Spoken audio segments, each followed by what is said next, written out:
Welcome to today's reading and welcome to the Air Moon Eris channel.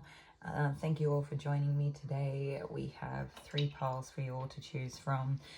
Today's reading will be about what the people around you need the most. So for group 1, we have Trust the Timing with the Citrine, Loosen Your Grip with the Seashell, and Cracked Open with Pyrite. So you can pause the video and take a moment to see which pile feels, I don't know, I guess like you share the most resonance with, or which pile you're drawn the most to. And you can use the timestamps in the description box to jump ahead when you're ready. Okay, welcome group 1 to today's reading, which is all about what the people around you need the most.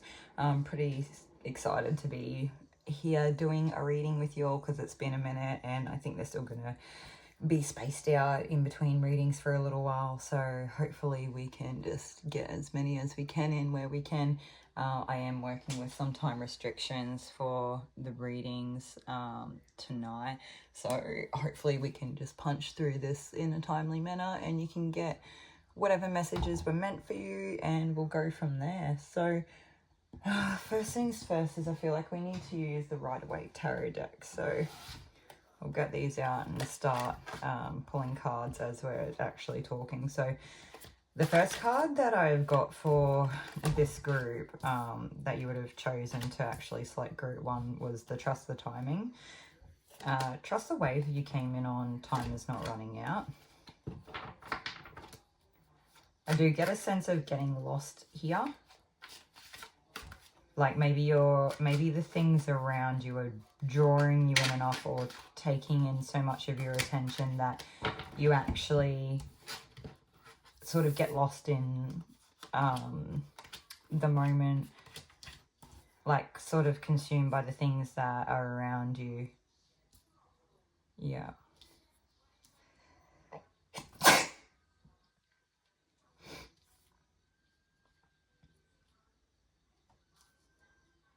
Let's see, what have we got here? Group 1, I do have to say it won't be for everyone, but there may be a person in this group. I was seeing something about like a bleeding mouth or sores in the mouth or something like that. Maybe like ulcers or canker sores or something. I don't actually know what it is, what it's from or why or how to get rid of it, or all I know is that I was getting some sort of message to, like, I guess just make sure that the mouth hygiene is like, I guess the standard of mouth hygiene is a lot higher during this period of time than what it normally would be, and outside of that you're good, and hopefully, yeah, I don't know, hopefully that all like is sorted out for you sooner or later. I do feel like for most of you it's probably that are experiencing something like that, it's probably like a stress induced thing, or like I guess a result of having been run down for prolonged periods of time. So I don't know if there's like a lot you can do about it. I'm getting like a couple of minerals come to mind, and look, I'm not a doctor, I don't have any qualifications, and I'm a person on the internet, and you should probably, if you have genuine health concerns, go to a doctor, or, you know, this readings don't replace that type of care. So whoever the appropriate professional is for your concerns would be great. Anyway, I feel like magnesium and vitamin C would probably be pretty good go-tos for something like that. And maybe for some of you, depending on the nature of that burnout or rundown feeling, maybe like a vitamin B. But I mean, anything like that, you always want to cover your bases first and know what you're getting into, so look into it. Anyway, moving on. So I feel like there was, I don't know if we're even telling a story right now. Part of me wants to say that, like, for some of you, you were like sitting pretty in this 10 of Pentacles energy, and there was like a level of influence, and you were like working hard at your dreams or your goals or whatever it was, and like maybe with that like sense of almost wanting to rush, but realizing that you don't have to, like timing will happen when timing happens, and all you can do is like go along with what you can control. And then there's something here that's like underpin this energy, or that has been like a fallout that's happened after that. And I kind of get the energy of like a separation here, because we're going from 10 of Pentacles down to 5. So it's literally like one half is missing. So, and you know, if there has been some sort of separation and you were living together, there might be like an element of actually having to like move out, or being in between homes, or like living situations, something like that. Maybe something that does quite literally put you in a position where you feel like you're maybe not feel like, maybe you feel, I don't know what I'm trying to say. You may actually be out in the cold, or in places that you wouldn't want to be normally. Right now, what I would say is like, that's okay, trust the journey, even if it's like a heartbreaking one, because it wouldn't happen if there wasn't something to come from it. And before we go any further, I want you to know that that was like what was coming through and what I was getting, and I want you to know that I have ultimate compassion for you all, because sometimes like the things that come through, we can get repeat messages like this from spirit, from readings, and from, I don't know, I guess picker cards, because they're general readings, right? So there's a lot of people in one small collective. So it's something, it's like a good general message across the board that is like, basically it's like that divination, the divine timing of everything, the lessons that we are here to learn, and everything that comes with it. And so it's not an untrue statement, but I want you to all know that I acknowledge it's not always, it doesn't always seem so easy or straightforward like that, okay? Anyway, getting back to it, because we're not here for that stuff. So the Lovers.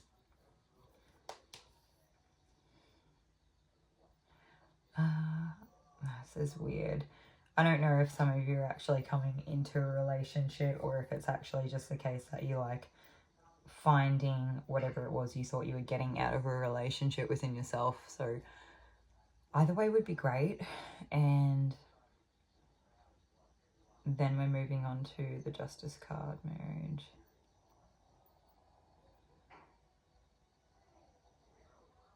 Yeah.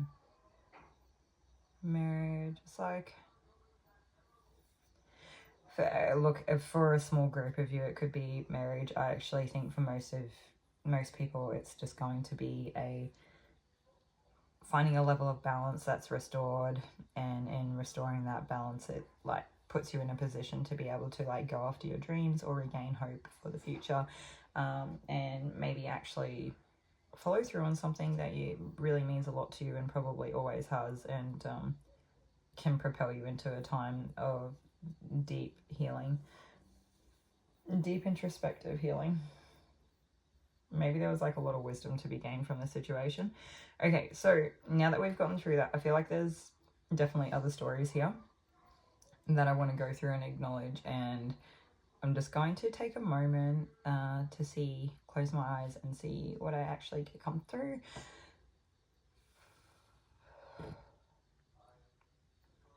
Alright, what we're going to do is quickly use some Palo Santo just to like clear it up from that first part. It didn't get overly emotional, that like on my end, or what I was picking up from the energy, but it doesn't mean, I guess it didn't for other people. And I don't know, you know, we want to be careful of the energy that we're keeping when we're doing something like this. Yeah, okay, that should be enough.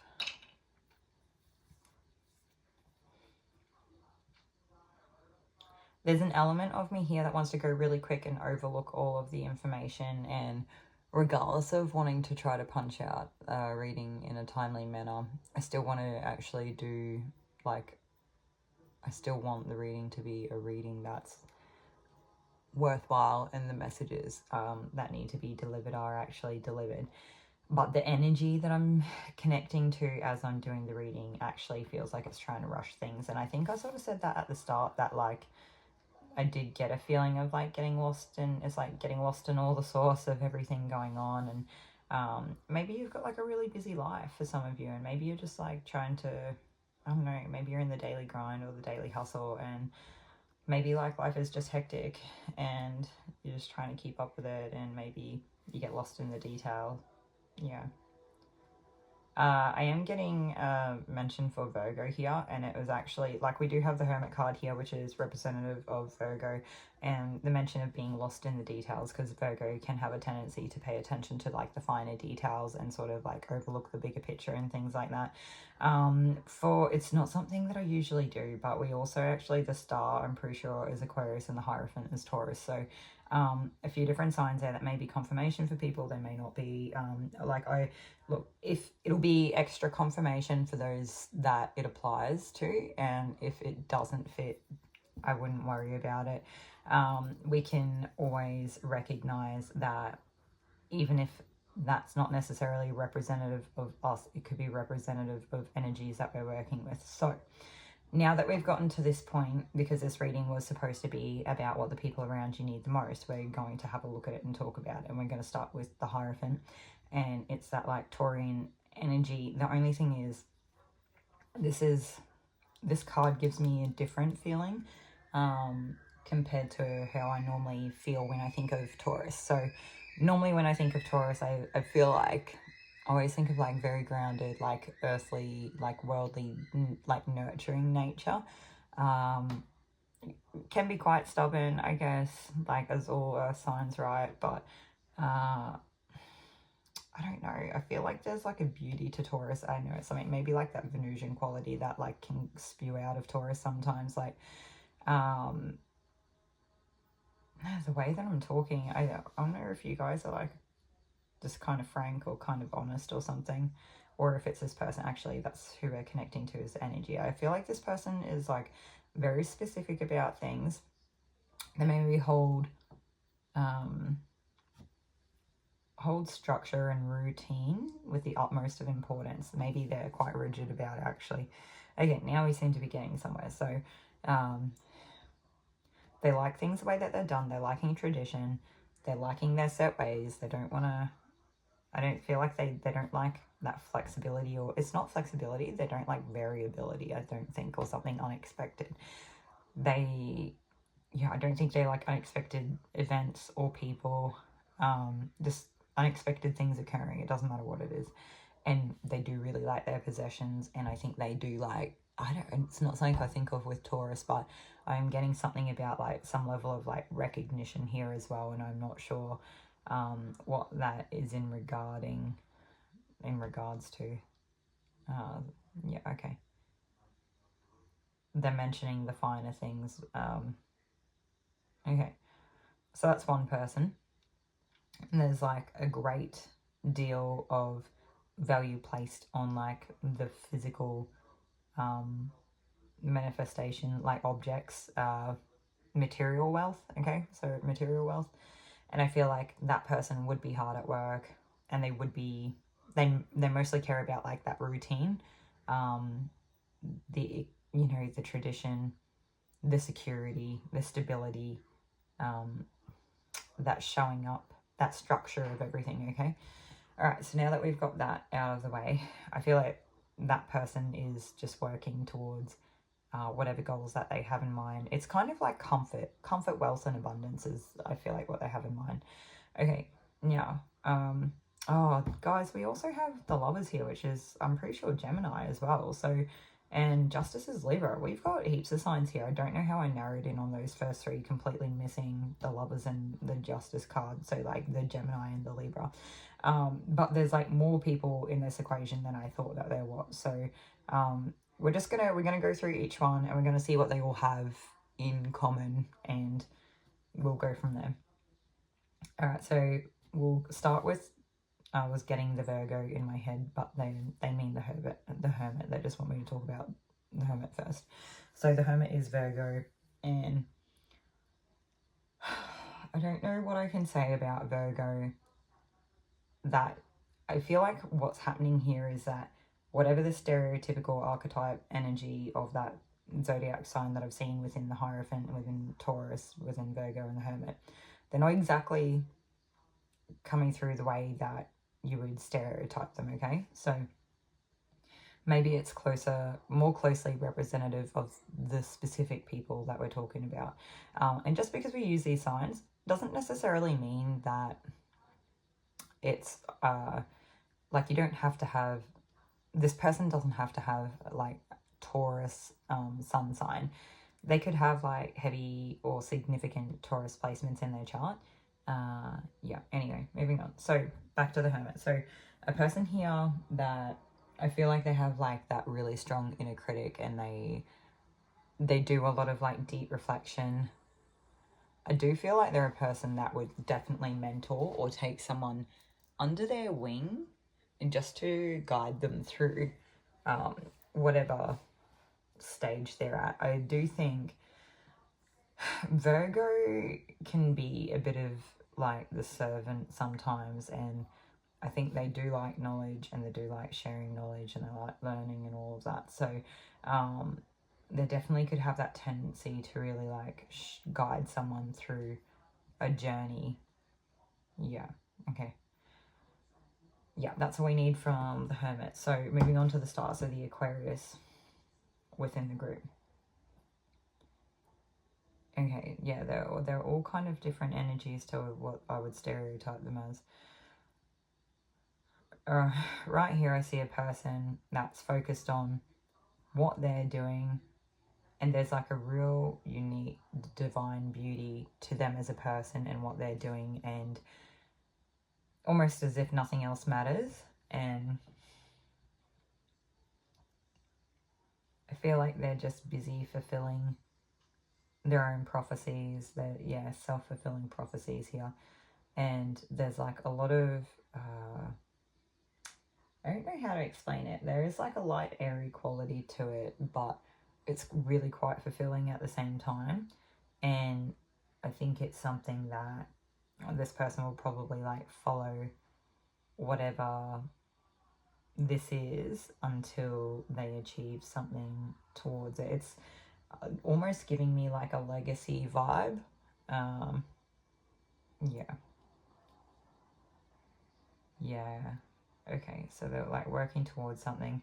I just wonder that like whatever they're working towards isn't necessarily like a material build. It's like a fulfilling build, or there's something here I'm struggling to like really catch on to the exact thing that they're trying to show, but it's kind of like maybe social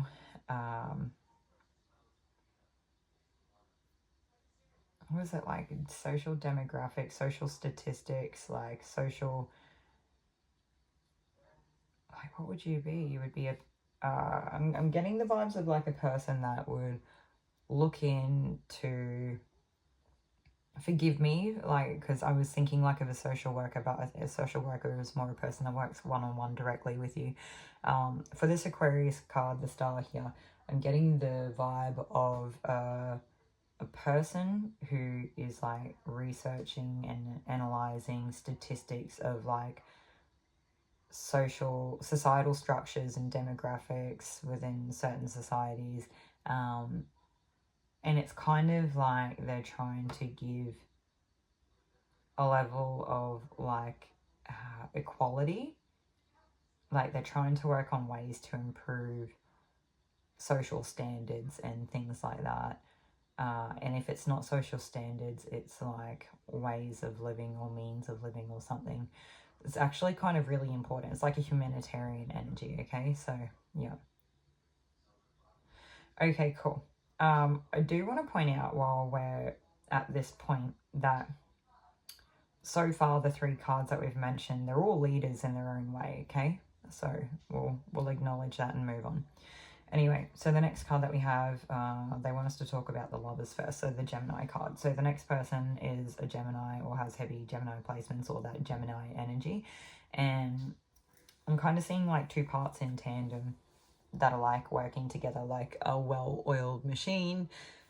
And it's kind of like, while the left hand does one thing, the right hand does the other. And for the most part, that works really well together. And there's kind of like a loftiness and an optimism and like big ideas and lots of communication, like back and forth. There's lots of like I keep getting the word like reverberating, so it's kind of like oh yeah, this blah blah blah blah blah, this would be really good, and then it's like back and forth, constant, sort of almost like to a point where not only is it like this person or these people like bouncing off each other, or they're in conversations, maybe they like to be in a conversation where they're with a person where the conversation they bounces and forth, like back and forth off each other, and it just kind of builds and builds and builds and builds up this like big optimistic energy, and it's like exciting, and it sort of fuels the fire of the conversation itself. And then it's like, I don't know, gets to a pinnacle of like a visual, what is it, like a vision, it's a vision. Yeah, okay, so the Aquarius, the star, and the Gemini, the lovers, they're both visionaries.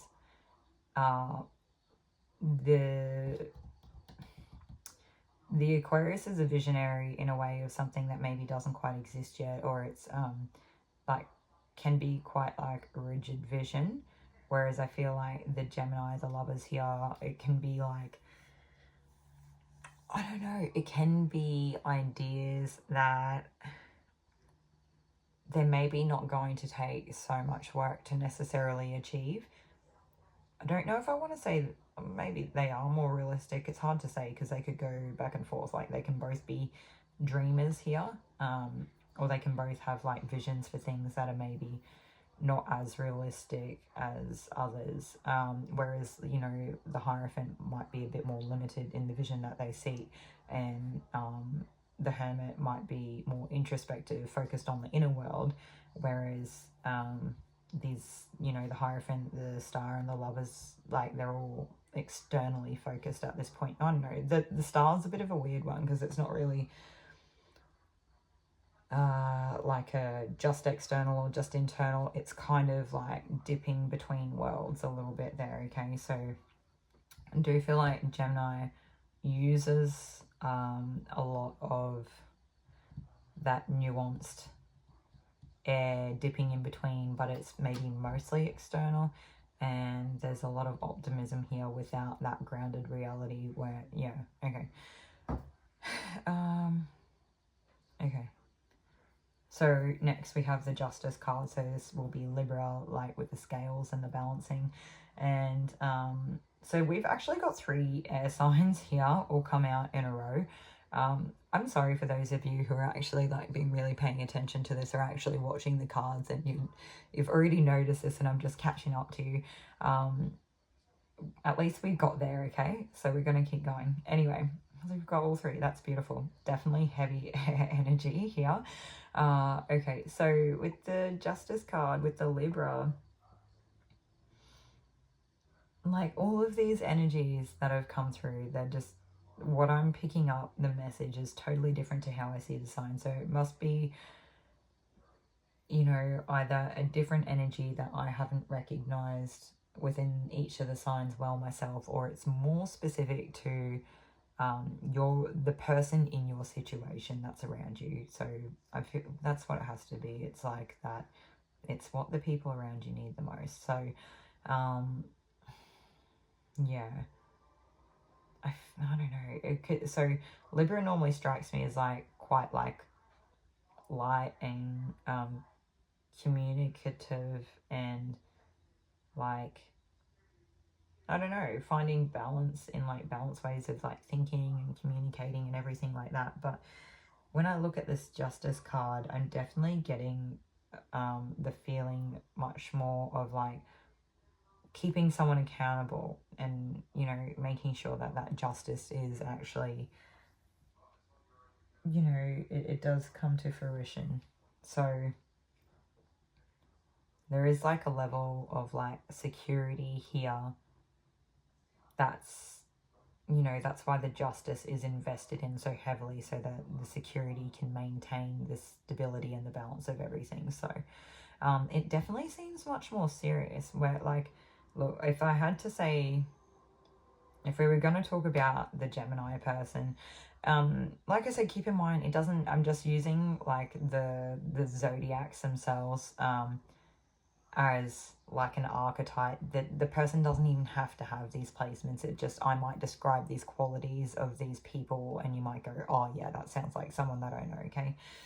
So I feel like the Gemini person is probably like the lightest and the bubbliest and the most optimistic here, to like the Aquarius person being, I don't know, it's just weird because the way that they're laid out, it's like I would have thought that Aquarius was a bit more in the middle and maybe like Libra was like the feeling that I get from this specific card is that it's quite serious, okay? But the way that it's laid out and like what I know Libra to be in how I see it show up in the world is maybe that Aquarius is actually more serious in a lot of ways, because there's like a level of taking things so serious in terms of legacy and like worldviews and all of that. I'm not sure why we have to go into this. It's just part of what's coming up, so that's what we're talking about. And yeah, all right, now that we've covered all the zodiacs and we've talked about some different tendencies and different characteristics, don't hold me to it for like missing out half of the characteristics of one sign and not half of the other. It's just about what's specific to this zodiac for this reading, okay? So moving on, I have two other things coming through. I have a person that has heavy earth placements, and they're just very stern and very set in their ways and very rigid, and they don't want to move, and they will like really dig their heels in. And then on the other side of things, I actually have a person who is super light and airy, and maybe even goes that like it's almost so much mental airy energy of like visionary stuff that it can almost turn a person inwards because of the amount of like mental stimulation. It's like I don't even know, I feel like I'm not doing this justice, and here I was thinking that we could get like a quick reading. Yeah,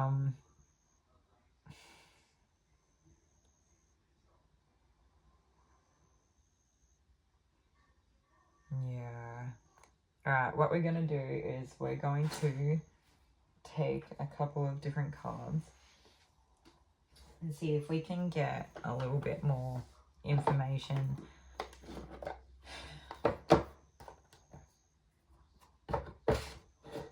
I feel like this situation that we're looking at is not very clear for the people around you, so it's like it seems very simple and it seems very obvious, and I don't know, maybe to you it is, maybe it's not. Trust the timing, trust the wave you came in on, time is not running out. No, maybe it's just a message for us to slow down. Maybe for some of you, the position that you've been put in has actually caused like so much mental, I don't know, stimulation and awareness and like just thinking and projecting into the future, and so much envisioning and everything, reflection, so much reflection. There's a lot of reflection that it almost calls for you to have to slow down, because it is just too much for any one person to really have to have such like limited mental load, like capacity. I don't know what I'm trying to say. I'm just speaking and hoping for the best with what's sort of coming through, and that's okay. That's what we're doing for the moment. I'm actually having quite a lot of trouble at this point. We're definitely still meant to keep going. I wasn't sure if they wanted me to like start wrapping up or try to clarify something here, but we're just going to take some archetype cards. Okay, they want us to take 3, so we're just going to like fan the deck. 1, 2, and 3. Okay. Alright, so they're saying that there's 3 people, so that makes sense now with, what have we got? Alright, we have the storyteller, the vampire, and the servant. This is like playing charades, but different. Sorry, this is a terrible analogy. This is not like playing charades at all. Do you guys feel like this? Is this how you guys feel, or is this how the people around you feel? Like maybe what they need is lots of grounding. I feel like this is very airy energy. Like it's pretty quick and it needs to be grounded, and I need another candle because one of them's about to go out and we need to sort that out.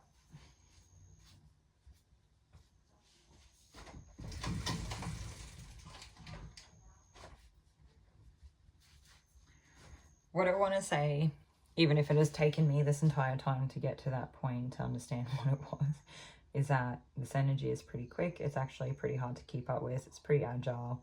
Agile is quick, same thing. I don't know. It's just a lot. Like yeah, a lot for any one person.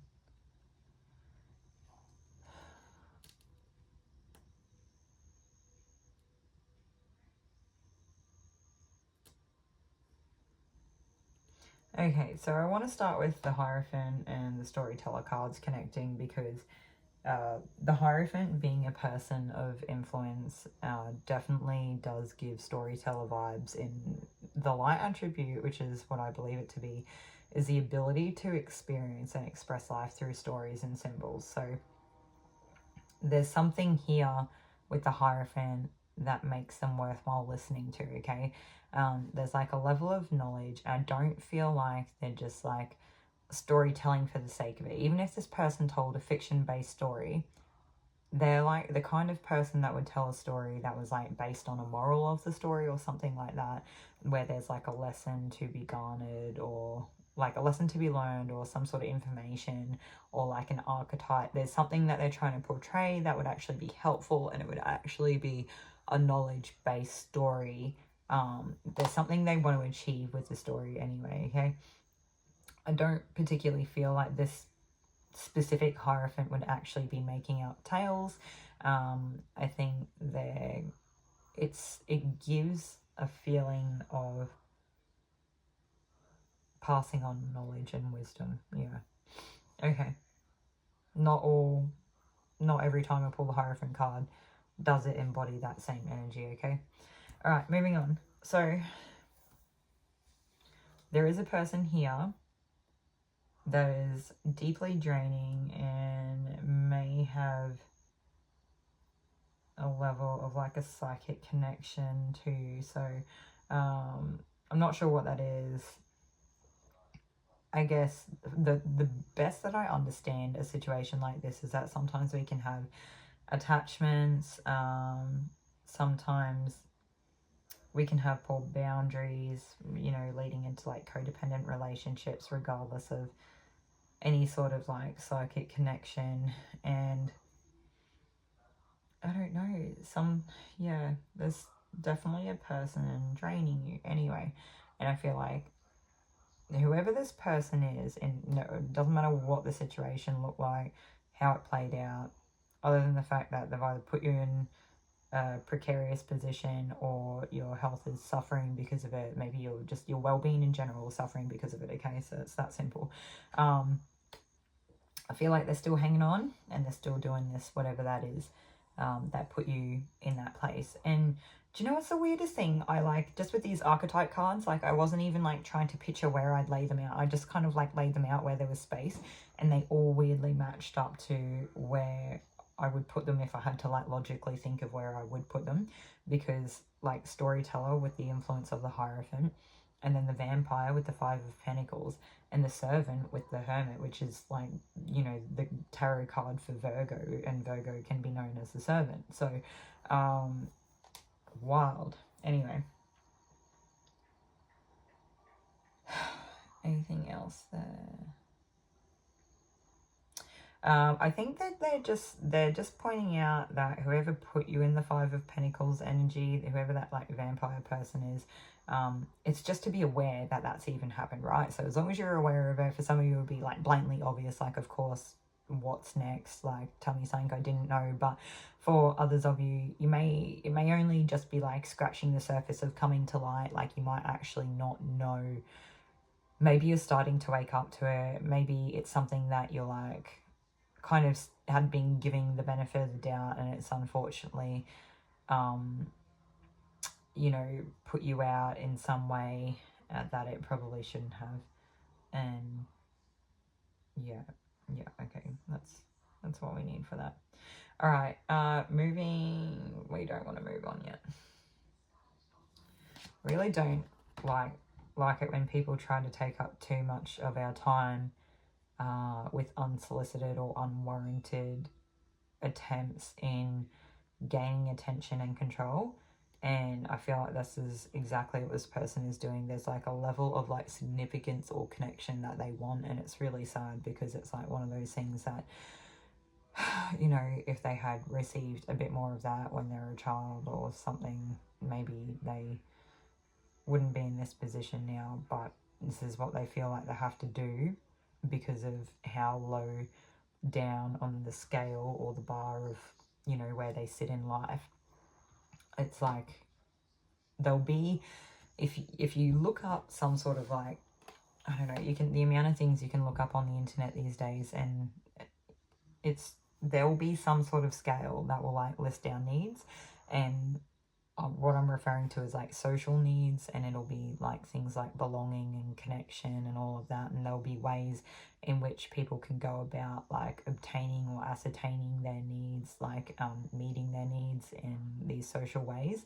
And if certain things aren't working, there are going to be other things that do pretty quickly. So if a person can't get the interaction or the connection or significance that they're looking for in a loving way, I'm getting a like very specific example coming through that, like, if you hold a gun to a person's head in that one moment, not only do you become the most significant person in the room, but the level of connection is like, it's like you can't get a higher level of connection in a sense of that person taking up your attention and everything. So it's like I do get an energy of putting pressure on people or doing things that are not kind in order to maintain like engagement and attention in attempts to like keep that, like they're trying to hold on to whatever that is. Okay, so I'm not saying that these people are holding guns to your head or that they will be, or that there's anything in that regards to be worried about. We all have like a discernment, like we all have a responsibility to discern, you know, the things that show up in our lives. I guess it was just an example, a very specific example of something coming through. But I think the energy that it gives me is people that are generally pretty unstable, pretty unpredictable, to, what is it? It's like when a person's really impulsive and they present like a lot of, I guess they display or present a lot of high risk seeking, is it risk seeking? Like risky behaviors that are, yeah, I'm not really sure how else to put it, but I would do what you can to stay away from this person. I would have good boundaries in place. I would limit contact with them. I didn't even, of all the crystals that I like have here at the table, at the desk, I didn't actually specifically put tourmaline there on purpose. It was just already on the desk and I forgot it was even there. So if that isn't a sign, I don't know what is. I would not keep this person around if there's a way not to. And if you are going to have them around, you need to, this is not a person that you can give an inch. They will take a mile. I would not give them the chance to show you what they're really like. Yeah.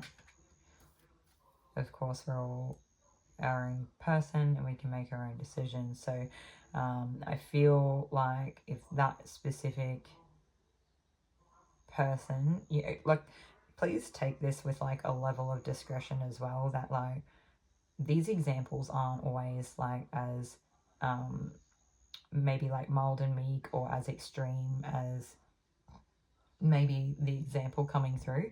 Sometimes they're actually like everything exists on like a gradient, like a scale of variability, like intensity and whatnot. Cool. So I don't know if I have someone new in this group or if this is just stuff that would be good for some of the people watching to understand, but hopefully that's helpful, or yeah, helps everyone find their footing while we're going through working our way through. Okay, anyway.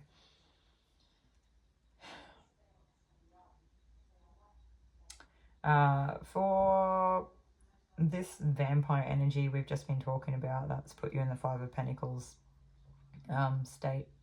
I feel like it wouldn't surprise me if this person tried to put pressure on using time. Like they would try to put you on the spot where, you know, instead of like sending you a message in advance, asking you what you thought about something or if you'd like to do something, they would probably turn around and use time against you, where they would like message you last minute and say this needs to be done by this time, or you need to let me know this by a certain time so that, you know, this and this can happen. But it's really like them just trying to put the pressure on, and the reality is that time is not running out. This is something that they will do on purpose to keep you engaged. Okay, so they're trying to maintain that attention and that engagement, and you don't have to give it to them. This person, it literally feels like an energy vampire, and I don't really want to entertain it, but I'm trying to get any of the messages that we need for it for you so that we can move past it, but I keep being called back to it, so I feel like I'm missing something at this stage. I just got the most bizarre message, and they were saying that like gardening is a great way to keep the vampires away. So weird, because it's like the little metaphors that you get that I don't know if it means anything, but we have a veggie garden that we're planting at the moment, and we actually put garlic in, like a heap of garlic, like only yesterday or the day, I don't know, yesterday I think. And you know, it's that thing like in movies as kids, there was always things about like, you know, vampires didn't like garlic and garlic was like a repellent for vampires. So I don't know, maybe this person specifically doesn't like garlic, or maybe there is some sort of like repellent in gardening. Maybe you're too busy gardening to have time for this person. I don't know. Anyway. No, we're not done yet.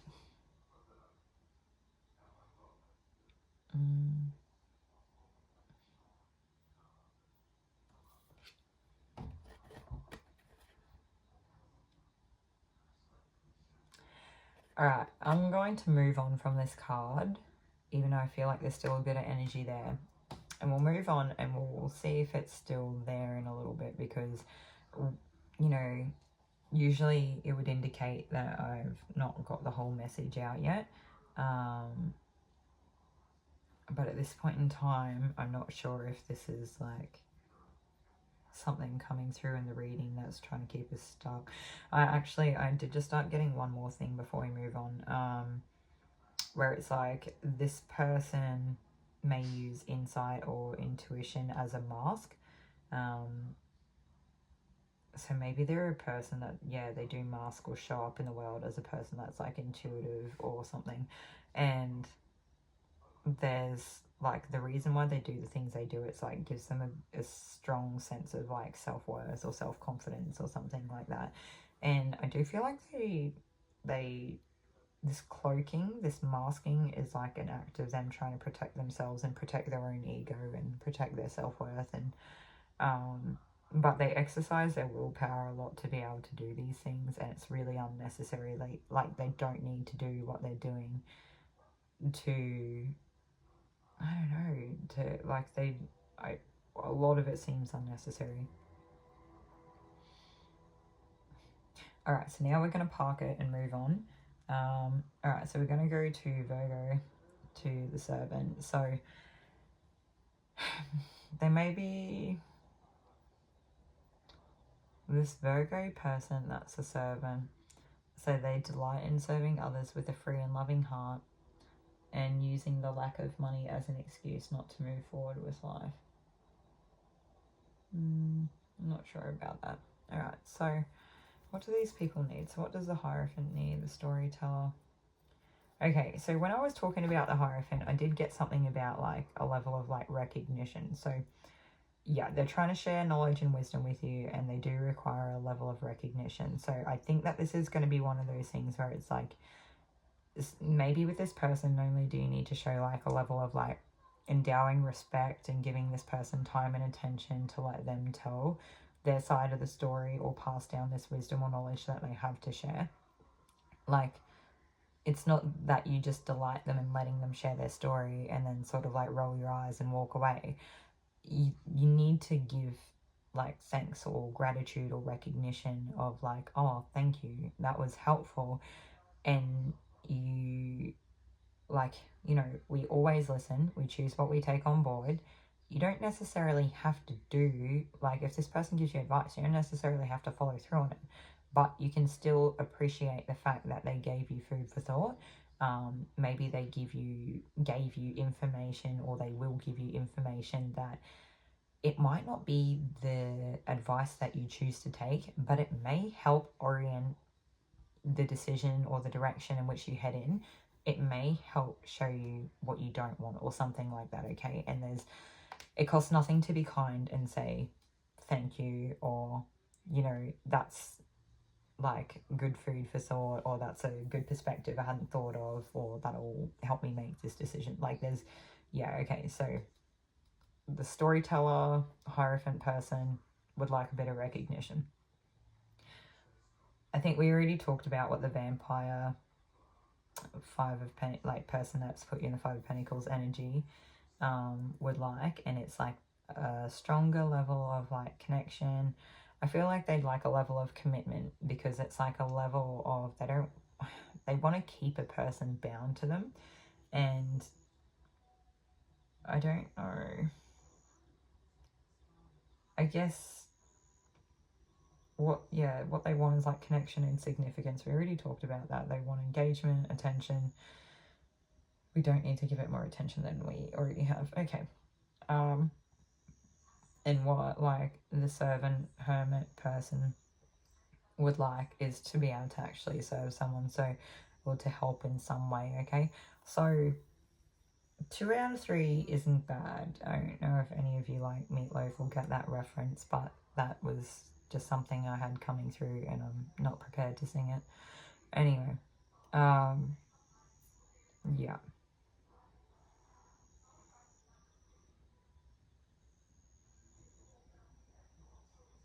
I'm not sure if this is really helpful.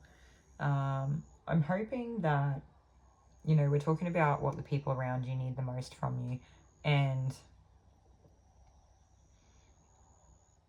at this stage, what I'm thinking is that you might be the person with these like air qualities, because that was the initial energy I was having come in, and they don't really match up with one of the archetype cards. It's like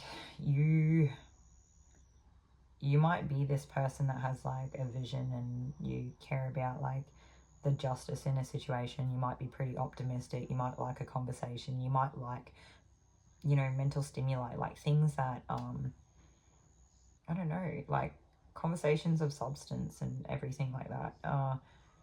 You might be interested in learning.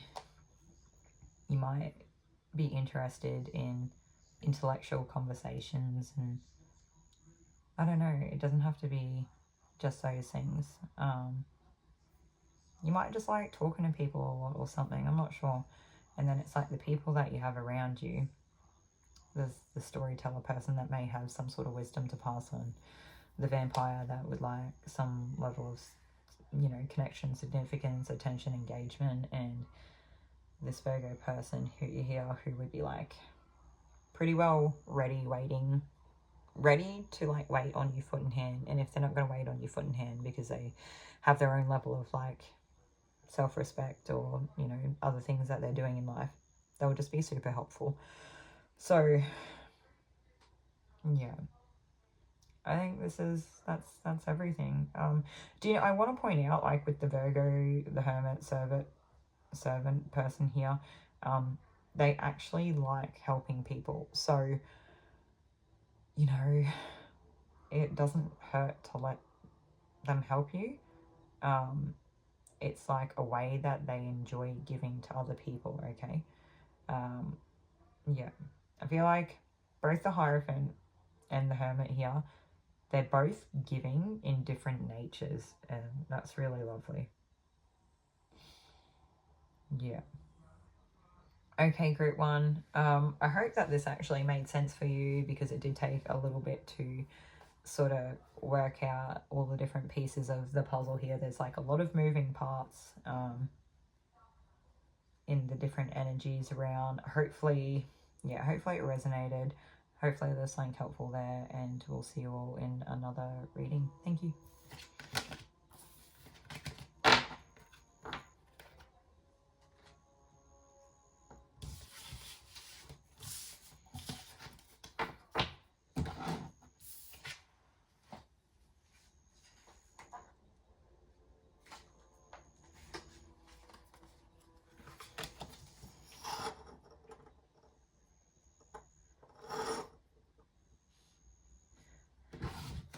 Hey, welcome group 2 to today's reading. If you chose the Loosen Your Grip card then and the seashell, this is your reading for today.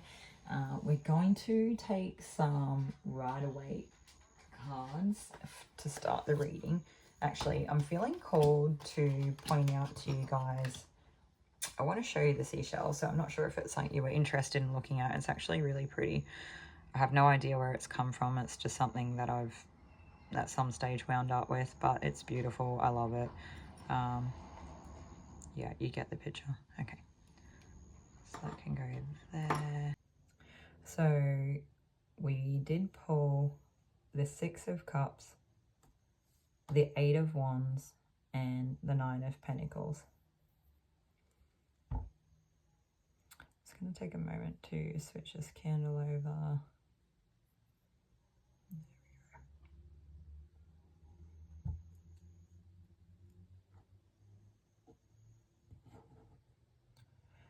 I feel like this group is particularly a lot more grounded than maybe what like my last group was.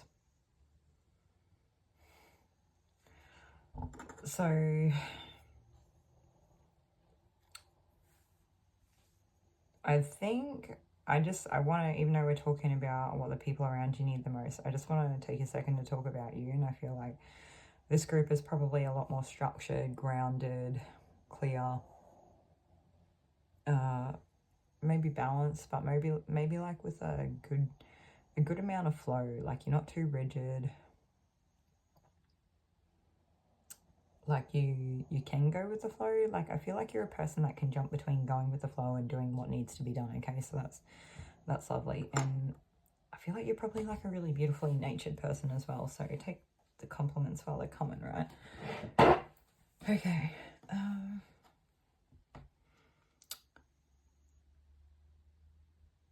Okay, so each of these 3 cards here is actually a different person. Now, the first, we have the 6 of Cups. So yeah, for a lot of you, this will be like a dependent child that you have. Maybe it's not dependent. I do feel like it is dependent for most of you. Or the child is dependent for most of you, but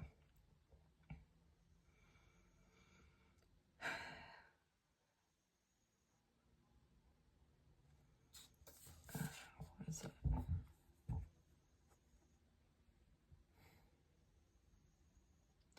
I feel like there's a really unlikely person that would be teaching you like a level of like mysticism or intuition or something like that. Like magic. And it's really fulfilling, and they give it to you in small worldly like ways. I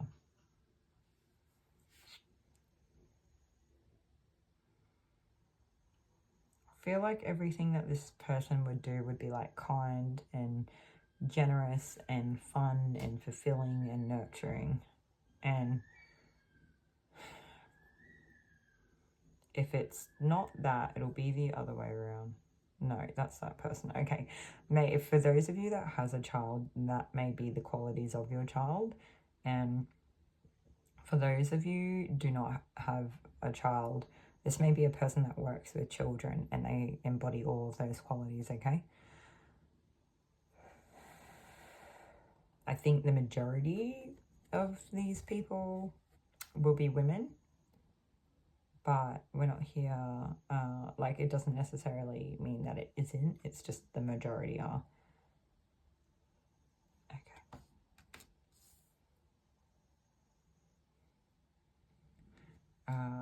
We're gonna stay here, yep, 6.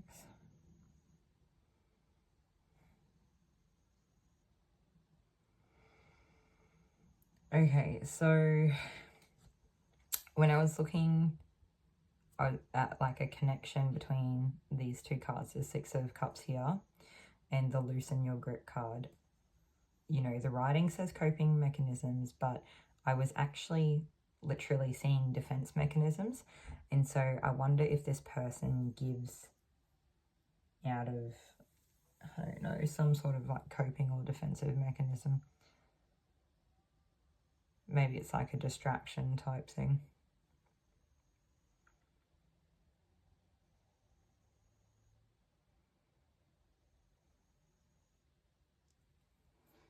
I wonder if some of these people would be too busy giving to, you know, to be able to entertain anything else or something. I'm not sure. I did get such a nice energy from it though. So we're going to use some archetype cards for this and we're going to clear it up as we go. Let's see.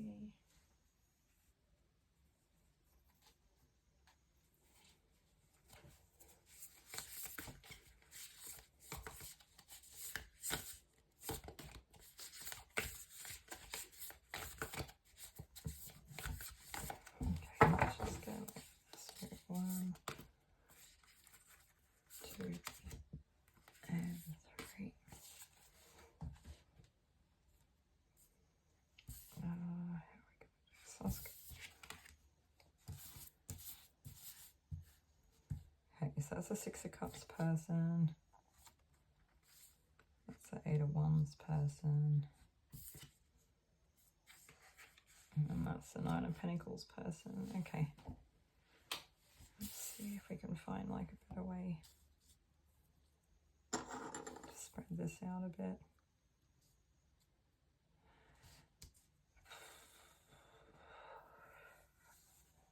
Just gonna try to like ground it really quickly and clear anything that may have like come through residual from the last group. Yeah, so for some of you, this person that works with children, they definitely have like a defensive mask that they wear, or they wear a mask as a form of defense.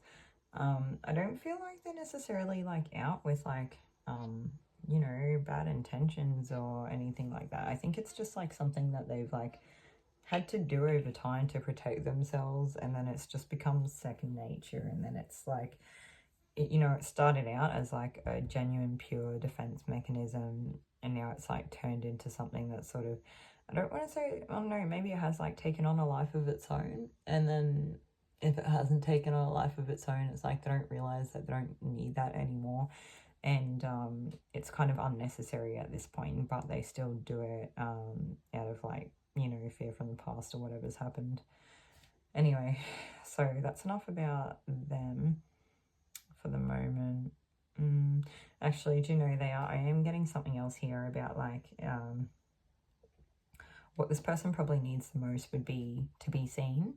So like one part of it is that they do need to be needed and they do need to be seen. I'm going to actually read from the book on this mask card and just see if we get something extra here, because I feel like I'm missing something with this picture, and it makes sense though, right? Because they're not being very straightforward. So why would we pick up on very straightforward information? Yeah. Okay, the persona, the performance, the reveal. We often think of a mask as something that conceals our identity, yet contemplate the possibility that the mask permits our true identity to be revealed. It allows, the mask gives voice to that which previously rejected. When this card appears, enact the side of you that is seeking expression, yet was never given a role to play on the stage of your life. You are in the realm of theatre, so anything is possible. Speak with the other's voice, embody the other's limbs. You are taking part in the ritual of expanding the self. There may be mischief and deception around, and others may be trying on new masks too. No one is sure who is who, and it's likely you've become so attached to a single mask that you need to fall face forward into this perception bending time. Trust it. Yeah, this is, I don't know. So I don't feel like this person does it out of like, they're not malintended, although I do feel like they've done it for so long they probably recognize that it has other benefits that they've received from doing it over time. And so yeah, there's an element of them that's like wanting to be seen, and they forget that they wear a mask. But then there's also like an element of them that I think they have found that they probably get more recognition when they wear this mask as well, or like people listen to them more, or they help them more, or something like that. And so they end up finding it useful, and maybe that's why they've continued to wear it for as long as they have. I do feel like this person has like genuine good intentions, and it actually wants to be helpful, and is actually really helpful and nurturing and lovely and stuff. But it's like, maybe someone, you know, took advantage of them in a situation where they were like neglected or abused or something like that. And it's like caused them to put this mask on, and it's just like they've never taken it off ever since. So yeah, they need to be seen for who they are, but it's hard if they're not going to take the mask off. So then maybe, I don't know, this is probably a person that you need to spend quite a bit of time actually getting to know over years. So it may take you a long time to get to know them, but if you invest the time in this person, they would actually take the mask off and show you if they were comfortable. And I think that that's what this person really needs, is they need someone to be interested enough in them to invest time in them over longer periods of time. Like people that are interested, they need people that are interested in like long-term investments and commitments and friendships and, I don't know, relationships, just long-term relationships. That's what it is. They want to be seen, they want to be connected, they want to have supportive friendships and relationships, and giving, you know, relationships and friendships and stuff, like both ways. And I feel like it's just, until someone's been around long enough, they're probably not going to take that mask off, and it's just a normal thing. And I think a lot of people do it, and for this person it's unfortunately something that they do more often than not. So that's where we're at with that one. You know what I am going to do? I'm going to move the candle a little bit closer just to help with this. Here one. I feel like we need a little bit more. There we go. Okay, so that's the first person and what they need. So the next person around you, we have the Eight of Wands. So I don't know if they're impulsive, or they're really quick, or they're like really quick to shoot from the hip. Like maybe they don't have all the information when they make decisions or do things, and they just like get really excited or passionate, and they're just like doom, doom, doom, doom, doom, and they go out and do it all. Or they're really quick to fire up. But I mean, look at the card, the archetype card that we have with it, the kiss. So I feel like maybe impulsive passion, and yeah, quick moving impulsive passion. So, but I think the thing is with this person, ironically, is what they need is a person who will really sit with them and be intimate in the ways that, you know, don't necessarily require a level of physical intimacy, if that makes sense. Or maybe it is, but just in different, more soft, gentle ways, holding hands as opposed to other things. So yeah,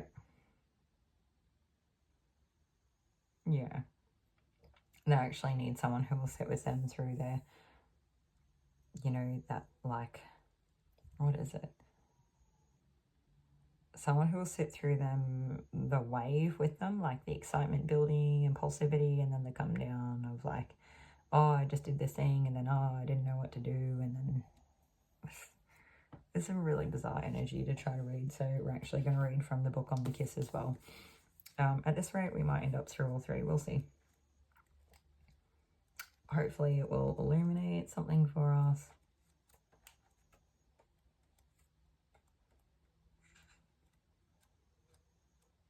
Here we go. Okay. The touch, the chemistry, the sex, and before a first kiss, the air is electrified and each breath is alive with possibility and magic. What will their lips be like, their tongue? Do they want me in return? The archetypal energy of the kiss is a heightened sensation of merging with other, of letting in what was moments ago separate and two became one. It is risky but beautiful business, and these moments forever change us as we move past the solitary self toward union and acceptance. And this card suggests true intimacy is around the corner, which requires bravery and surrender. When the kiss takes a non-human form, it may be experienced as touching the sacred, hearing a whisper, or being graced by a divine being. You will recognize the presence of the kiss by cold chills and an awakening of the heart. So this is almost like more intuitive even than like the intimacy that I was sort of feeling for it. It says intimacy is multi-layered and requires our reflection, revisit what you consider to be essential to be acceptable and shameful. Merging, yeah, okay, cool. No, I definitely feel like they just need someone to sit with them through the deeper parts of themselves, and that's really what it is. And they may want to rush into things and they may do it as like a distraction or something, and that may be like a coping mechanism for them because they don't want to sit with what's in front of them or the uncomfortable feelings, okay?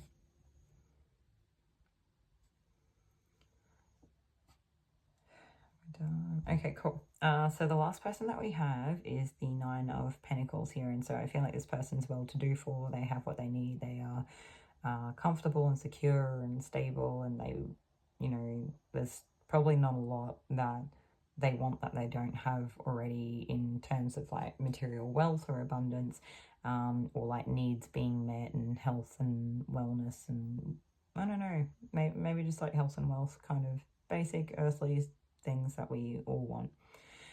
Anyway, no,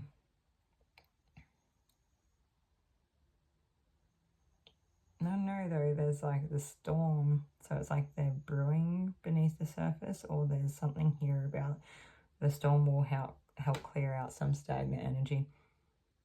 Let's see what we get.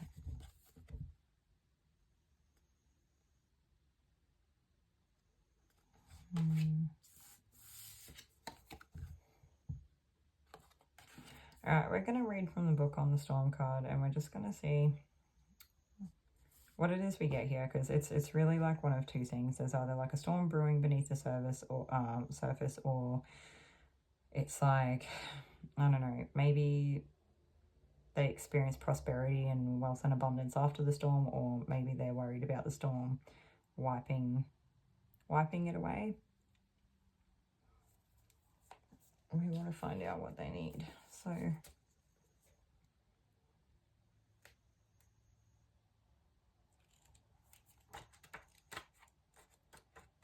we go.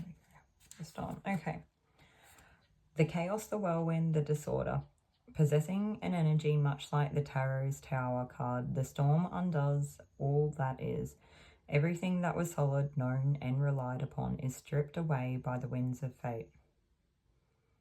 The ground becomes the sky becomes the center, and then the center disappears. The storm is a great equalizer. No matter how far we've come on the path, no matter our age, wealth, or wisdom, we can't hide from its savage winds. The disturbing howls stir anxiety and make it impossible to see and think straight. You must wait it out. If you try to fight the storm, you will lose. A better option is to seek temporary shelter and a reliable friend. When all else fails, go within. There for a moment, you settle into the eye of the storm. I feel like for this person, there's probably a bit of like a storm happening inside them. So it all looks really good, stable, secure on the outside, but there's that like inner storm.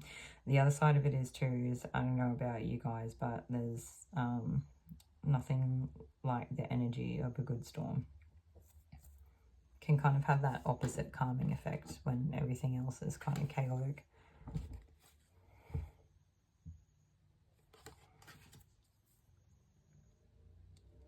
I feel like this person has more than enough security and stability, but then it's like maybe that's what they actually need to feel secure and stable, because they do feel like there's a storm. This is kind of a confusing energy here. I feel like the others are pretty straightforward. Like, I'd go as far as to say that, you know, if this first person isn't one of your children, it's a person that you know that works with children, or even if they don't work with children, they take on that really nurturing quality, and that's what they want, is like that long-term investment from other people within them to, like, you know, be around long enough to like take off the mask and get to know them and see them fully for who they are, you know, without the mask on. Yeah. And then the second person, from what I understand, this is like a love or romantic interest. And if they're not there, maybe you have a platonic connection with them, but maybe it's still at the end of everything, or, you know, underneath it all, what they need is like a level of intimacy that, like, you know, a physical intimacy, what am I trying to say? It might not bring them. So it's like they need someone to sit with them through, I don't know, what they try to distract themselves with this like impulsive, passionate energy, and they need someone to sit with them through that wave and kind of take their hand and hold them and keep them there, and I don't know, sit with them through the stages of life and just show them that, like, it's okay. It's like, it almost comes from, it's almost like they need like a level of safety or vulnerability within another person. They need a safe person who they can be vulnerable with, okay? And then this last person here, like, they've got the abundance, they've got wealth, they've got health. It's like they don't have this internal sense of peace. So like their external needs are met, but the internal world is maybe a bit of a mess. So they kind of need that sense of peace. And I feel like maybe that's why some of their outside world shows up the way that it does. Because they're really seeking that, like, that peace that isn't within. Yeah. Okay, group 2, I hope this is helpful in some way, in, you know, teaching you about maybe what some of the people around you need the most. And so, yeah, I hope that resonated for you. If not, you can always jump back to the start and see if you're more drawn to one of the other piles. Maybe it can sometimes help to do like a quick meditation, or close your eyes and take a couple of deep breaths like before you choose, just to be helpful. You know, worst comes to worst, don't try to make a reading fit that isn't actually, you know, don't try to apply stuff out of the reading that isn't actually for you. So yeah, I hope it resonated, hope it was helpful. I'll see you all in another reading, and enjoy the rest of your day or night.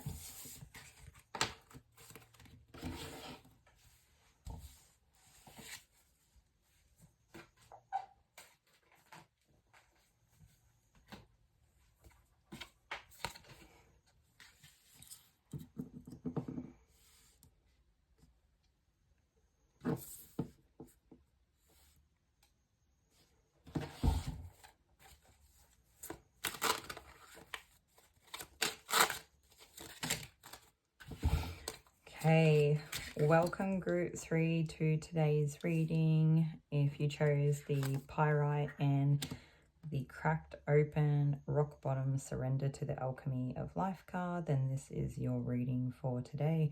Today's reading is all about what those around you need the most, and I just want to take a moment to show you the Pyrite because it is a really pretty crystal and we want to appreciate it for what it is.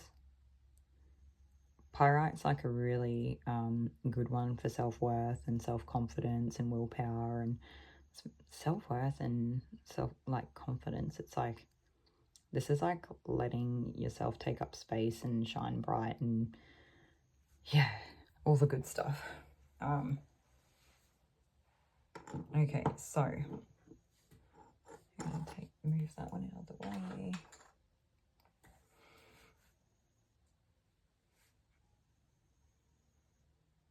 Okay, so to start off with, I feel like a significant theme throughout like all three people here that will be, you know, looking into what they need the most. The theme is that everybody is having to surrender to life and that everybody has hit rock bottom. Now, the first person that we have here is just sort of like, I think they understand. I think they've been around the block a few times. I'm not sure if they're necessarily older or they've just had a few more like life experiences thrown at them, like a few more curveballs, or they're kind of used to the ups and downs. And if anything, I get the energy of they'd probably just be happy to have people there with them along for the ride. Like they need a sense of being present, like, or people being present with them. Yeah. Okay, so we're going to take an archetype card for each of these people as we talk about them.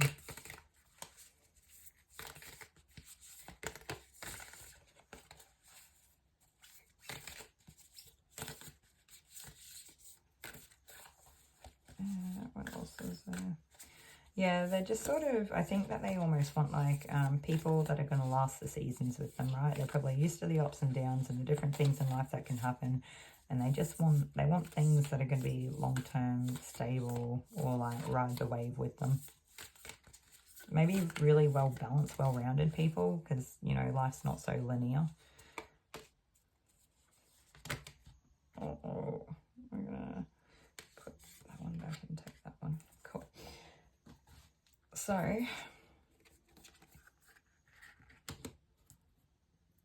Queen, and my Monday,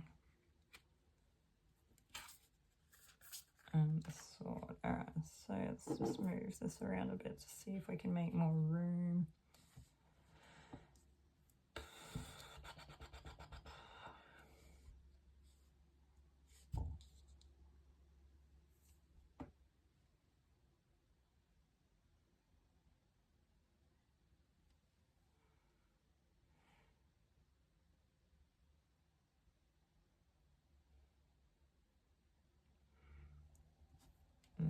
Okay.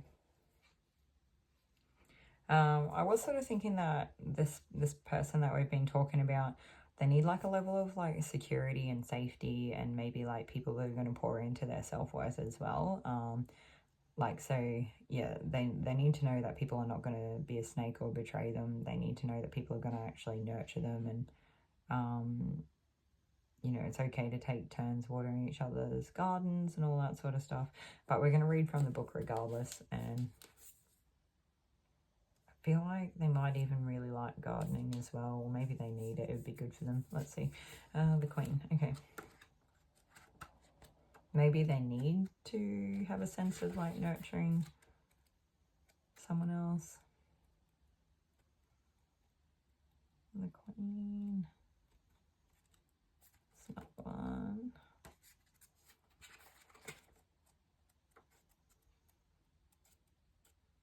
Okay, here we go. The Empress, the Mother, Queen, the Sovereign. Like her counterpart, the King, the Queen has a dualistic nature. Either she presides over the realm with grace and eloquence that comes from the heavens to uplift the spirit of others, or she falls into petty, contemptuous moods, casting a shadow across the land. If the King is in the ego, the Queen is the expression of that ego in the world. She is the lotus's bloom, the dancer's bow, the moon's radiant reflection. When the Queen is seated in her rightful and righteous place, she is patient and forgiving. She waits for the grace of God and Goddess to move through her, striving and grasping for nothing, to be the benevolent leader, the To embody the Queen is to settle into deep trust, resolve, and power. The royal Queen fears nothing, for divinity itself cradles her heart. That's so lovely. Yeah, I actually think this person has like a great sense of like trust in the world and the way that things work out as well. And they do. This person, do you know, I'm surprised that I didn't get it earlier now, but I think it's just that like they need to feel in touch with the earth and with spirit and their higher connection and divination, and that sort of helps carry them through life. Yeah.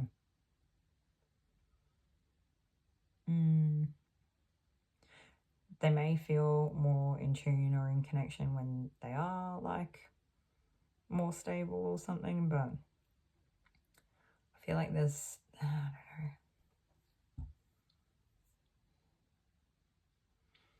I don't know, to a degree they need looking after too, just as much as they are that person for other people. Yeah. Yeah, cool. All right. So moving on. So we have the Nine of Swords with the Anima Mundi card here. Okay, so this person, I think, is like the first time that they may have hit rock bottom properly. So there's like stress, depression, they need like a mental reprieve, they need therapies, they need support, guidance, maybe this like counsel therapy somehow, some kind. Maybe they need to feel like they have some sort of like support or spiritual connection or something like that that gives them like a higher level purpose, or I'm not really sure what it is. Maybe they need to feel more in touch with like the universe or something.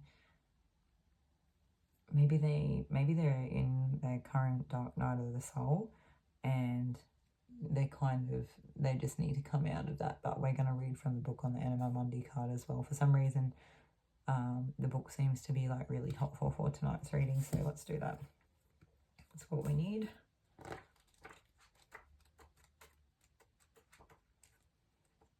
I feel like this person's probably quite a worldly person and has like a lot of experience, so it's kind of surprising it's taken this long for rock bottom to happen, but then maybe that's the exact reason why it hasn't yet, because they've done well not having to experience it. So the soul of the world, all that is. Anima Mundi epitomizes the principle accept all, reject none. Simply put, it is the living soul of the world in all its multifaceted, multi-dimensional layers, bonded together by loving cosmic forces. Do you know what's the other thing here, before I even get too far into it? There's just got to be like a level of acceptance within themselves, that people are different, and it's just acceptance, okay? So I'll keep reading. Anyway, where are we up to? Multi-dimensional layers bonded together by loving cosmic forces. Diversity is celebrated, multiplicity is honored, and nothing is denied. Embrace. Constructs of separation dissipate into the wonderful mess of shared consciousness. Anima Mundi is the link between the literal, the imaginal, the rational, and the mythic. It is the connective fiber that makes life meaningful. This card indicates an initiation on the level of the soul. You will awaken the unique light within and witness how this light contributes to the radiance of the entire universe. You will sense yourself as a critical note in the cosmic orchestra. Destiny is altered as you hear the enchanted melody of all living things. Anima Mundi is the energy behind the world card in the tarot deck. So both carry themes of universal unity, completeness, and embrace. Yeah, okay, cool.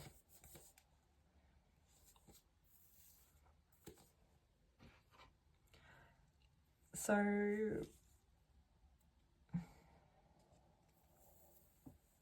yeah, it's just a different energy. So what do they need? So we've already said all the things they need. They definitely need help or support in some way, and to feel, I guess, connected. And yeah,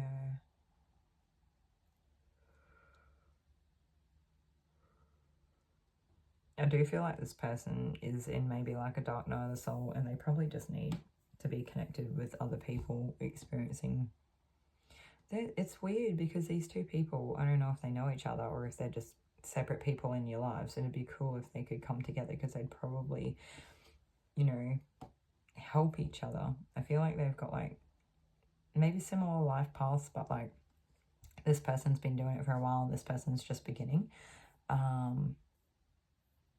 Because I do to a degree get like spiritual awakening vibes, so I wonder if some of you are like, you know, found a bit of a community of people that are experiencing similar things, and it's always helpful to have people around for navigating situations like that, especially when they're new. Okay, so moving on to the third person here that we have and around you and what they need the most. This person needs to like cut ties with old relationships and old ways of being that don't serve them so they can embrace their happiness, because I feel like they are naturally a really happy, optimistic person, maybe quite light and bubbly.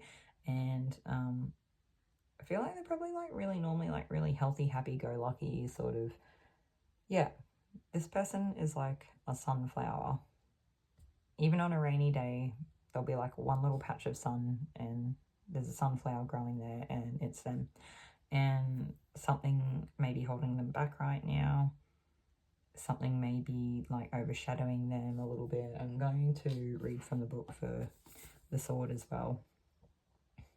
I feel like they just need to be a bit more cutthroat because I feel like they've already got boundaries and stuff in place, but I feel like, you know, if people are going to overstep the lines, then they need to cut them loose, and they're just not doing it. Maybe they're a little bit attached, or I'm not sure. Let's see. The stone, the mirror, the vessel, the thread.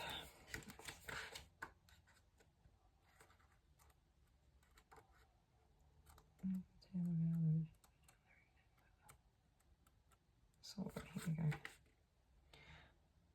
To use the sword is to decide. The blade separates one reality from another. The choice is, it's just, I think they're just hanging out with negative people, and I feel like they just like hold back their light because of that. Or they're getting overshadowed. No, it's negative people. Okay, anyway. So the choice is made and all else falls away. If you find the sword in your grasp, you can no longer hesitate. This weapon requires a clear and decisive mind and a willingness to act. An onlooker may think the sword bearer is hasty and violent, but the most compassionate and responsible gesture is one that is honest, swift, and accurate. Our first encounter with the sword is at birth, when the cord we share with the mother is cut. This moment defines our separation from her and begins our journey of becoming ourselves. We must make these cuts again and again if we are to grow. Decisions shape our life, and the sword is an infamous shaper of destiny. Okay, so that's what that person needs to do, is just cut cords with old people. So we need a person here that needs, you know, the person represented by the Queen and the World card. They need someone to go through their stages of life with them and pour into them as much as they would pour into others. We have the second person here who looks like they're going through the dark night of the soul, and they likely need the same thing, or a mentor or support. Or I feel like they definitely need a bit more support here. They need like people to lean on. They need some guidance. They need help, like, you know, managing their well-being for this moment in time.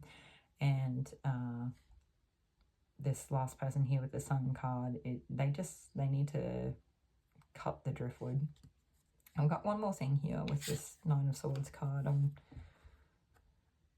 I think this person needs to like cry. I think they're not really letting themselves cry properly or like process emotions properly. Maybe they are getting too caught up in everything, and maybe they're really feeling it but they're not really getting it out, and they probably need to get it out. And maybe there's like an element of shadow work or something that needs to occur here, or they've already been doing that and moving through it, and it kind of like leaves them in this in-between state here and there, when maybe they're in between a rock and a hard place, but they are at rock bottom, and they probably shouldn't be doing shadow work, but then they're like trying to do what they can to help themselves, and there's just a little bit too much, and they probably need to go a bit easier on themselves at the same time as embracing this like newly formed connection with spirit. And they just need, it's just acceptance of where they are. I suppose that's all it is. They just need to accept where they are, where they're at, and, you know, make the most of what help is available to them, do what they can to help themselves, and move on. Yeah, there's need to take time to process it. I don't need to move on straight away or anything. They just need to take their time, and that's it. Honor what they need. Yeah, knowing that they're worth it, and that there's nothing wrong with that, and it's okay for them to take up space, and it's okay. Yeah, okay. All right, group 3, as quick as ever. That's everything that I have for you today, and I hope that it resonated and was helpful in some way looking into what those around you need the most. Thank you. Bye.